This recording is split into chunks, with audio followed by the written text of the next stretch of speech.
के छ मेरो प्यारो साथीभाइ दिदीबहिनीहरू, म सन्चै छु र पूर्ण विश्वास छ कि तपाईँहरू पनि सन्चै हुनुहुन्छ होला। आज मेरो मन निकै भारी छ। सामान्यतया म यस प्रकारका भावनात्मक भिडियोहरू बनाउँदिनँ, तर हिजो मिति 2083 साल साउन 4 गते मन्त्री परिषदद्वारा भएको निर्णयले हजारौँ लोकसेवा तयारी गरिरहेका विद्यार्थीहरूको मनमा गहिरो चिन्ता र अन्योल पैदा गरेको छ। लोकसेवा केवल एउटा परीक्षा होइन, यो धेरै गरिब, मध्यम वर्गीय र सङ्घर्षशील युवाहरूको सपना हो।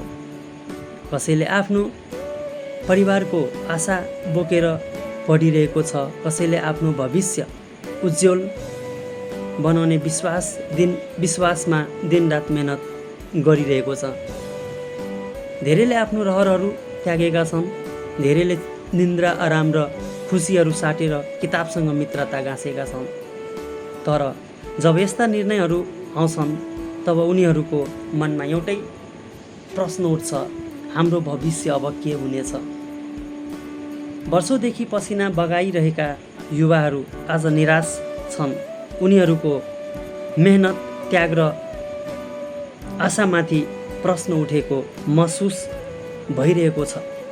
सपना देख्न सजिलो हुन्छ, तर सपना पुरा गर्न जीवनको ठुलो हिस्सा खर्चिनुपर्छ। त्यही सपनाको बाटो अचानक धमिलो हुँदा मन दुख्नु स्वाभाविक हो है। मेरो आग्रह केवल यति हो, हजारौँ युवाहरूको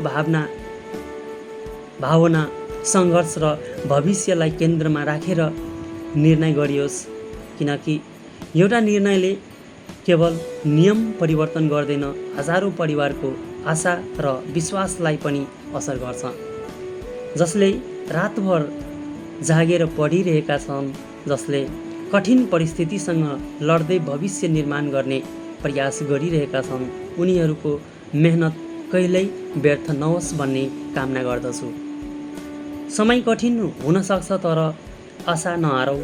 सङ्घर्षको बाटो लामो भए पनि मेहनतको मूल्य एक दिन अवश्य मिल्नेछ भने आशा राख्दछु। यति भन्दै चाहिँ म यो छोटो मिठो चाहिँ यो ब्लगलाई म यहीँ चाहिँ टेक्न भन्दाखेरि अथवा चाहिँ आफ्नो मनमा लागेको कुरा म यहीँ टुङ्ग्याउन चाहन्छु। हस्त धन्यवाद। मन आत्मा चाहिँ त्यो धेरै नै चाहिँ त्यो के भन्दाखेरि हिजोको निर्णयले गर्दा दुखेको छन् है। त्यो कुरा सम्पूर्ण चाहिँ एउटा लोकसेवा तयारी गरिराख्नु भएका विद्यार्थी भाइ बहिनीहरूलाई अथवा दिदीबहिनी साथीभाइहरूलाई थाहै छ होला है, कति कठिन हुँदो रहेछ र यस्तो निर्णयले वास्तवमा चाहिँ धेरै ठुलो चाहिँ त्यो के भन्छन् भन्दाखेरि लोकसेवा तयारी गर्ने विद्यार्थी दिदीबहिनी साथीभाइहरूको लागि एउटा ठुलै झट्का हो जस्तो महसुस भएको छ। हस्त धन्यवाद।